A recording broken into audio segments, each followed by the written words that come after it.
Oui, alors aujourd'hui je vais vous montrer un petit peu le travail à l'aquarelle.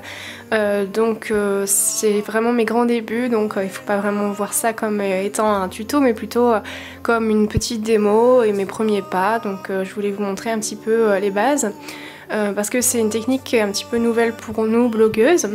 Et donc il y a beaucoup de questions qui se posent. Pour commencer, le matériel, donc l'aquarelle. Donc moi j'ai pris un petit kit de 12 demi-godets. Il existe aussi de l'aquarelle en tube. Je sais pas exactement comment ça se présente ni comment ça fonctionne, puisque moi j'ai choisi le godet qui est plus typique.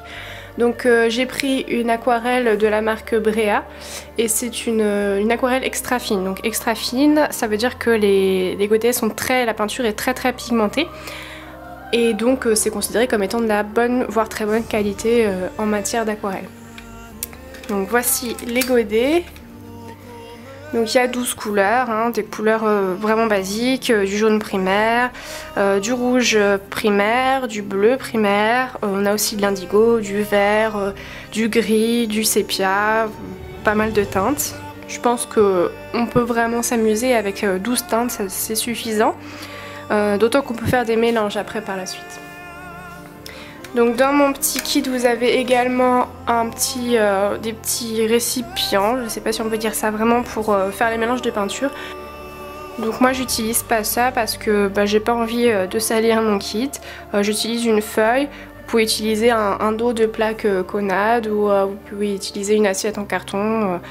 Quelque chose qui soit un petit peu plastifié, puisque comme on va travailler avec énormément d'eau, le papier ça risque de boire. Bon, moi je sais que ça me gêne pas trop d'en rajouter, puisque je mélange beaucoup mes peintures, je remets des pigments, je remets de l'eau, donc ça me gêne pas de travailler sur papier. Mais si vous voulez garder un petit peu plus longtemps votre teinte avec l'eau que vous avez, préférez des matières plastiques. Concernant le pinceau, moi j'utilise un pinceau pointu comme ceci, assez fin. Donc c'est un Isabelle Kolinsky numéro 3. Alors dans un premier temps j'ai déjà posé ma base puis ma base de couleur. Donc j'ai ici posé le vernis Sally Hansen Salon Manicure, le rose très pâle, je n'ai plus la référence, Shall We Dance. Dans tous les cas, essayez d'utiliser des couleurs qui sont très pâles, très pastel, des roses très pâles, des blancs, des bleus très pastel, puisque l'aquarelle c'est une peinture qui se travaille tout en transparence, donc vous verrez pas du tout l'effet de l'aquarelle sur des teintes foncées. Comme vous le savez toutes et comme son nom l'indique, l'aquarelle se travaille avec énormément d'eau, donc vous vous doutez bien que la peinture n'accrochera pas sur un vernis normal. Donc il y a une petite technique pour pouvoir faire accrocher l'aquarelle sur le vernis, c'est d'utiliser un top coat matifiant. Donc moi j'utilise ici le Essie Matte About You que j'adore depuis des années.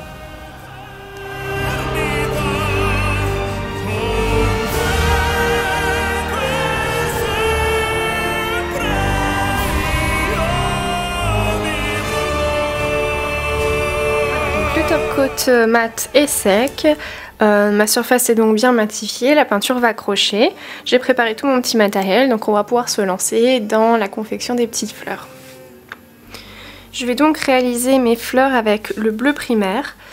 Donc je vous conseille de garder les petites étiquettes de votre peinture, de vos aquarelles, donc comme celle-ci par exemple qu'on voit dans le coin. Parce que voilà, les teintes paraissent beaucoup plus foncées en pigments, puisque c'est des pigments qui sont très concentrés.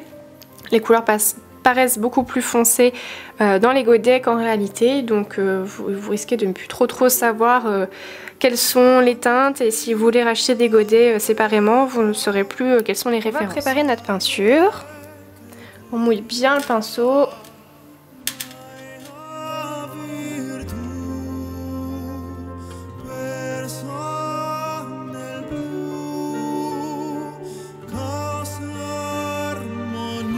Et on peut commencer à peindre la fleur.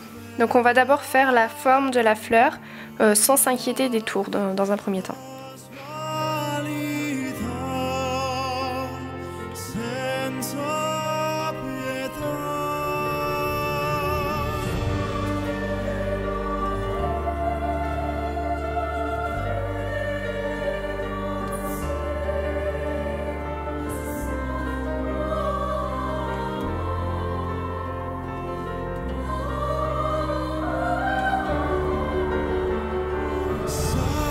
Donc là maintenant l'idée ça va être de créer des ombres, des zones d'ombre avec plus ou moins de pigments.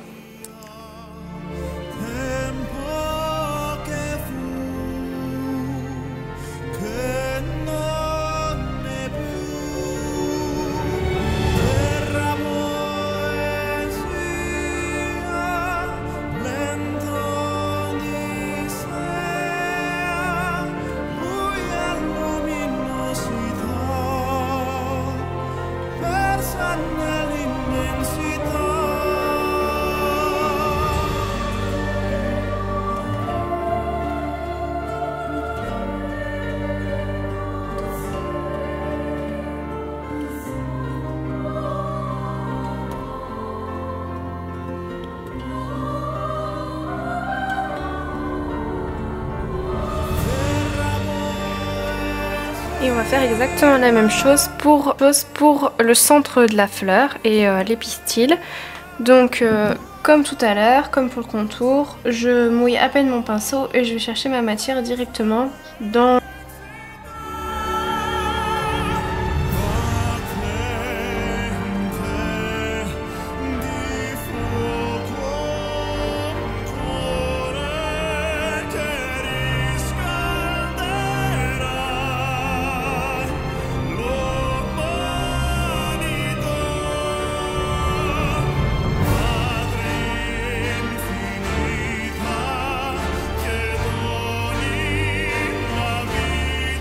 Pour les feuilles, on fait exactement les mêmes étapes.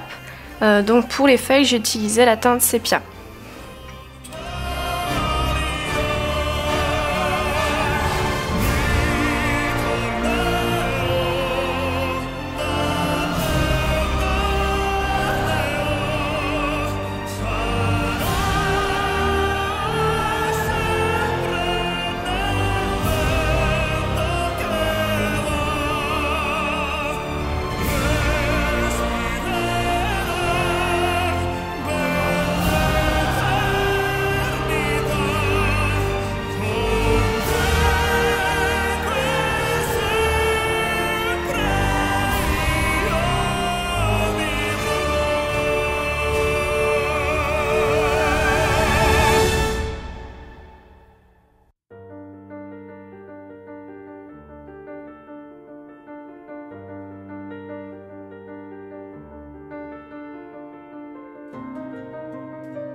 On termine bien sûr par une couche de top coat pour protéger le tout.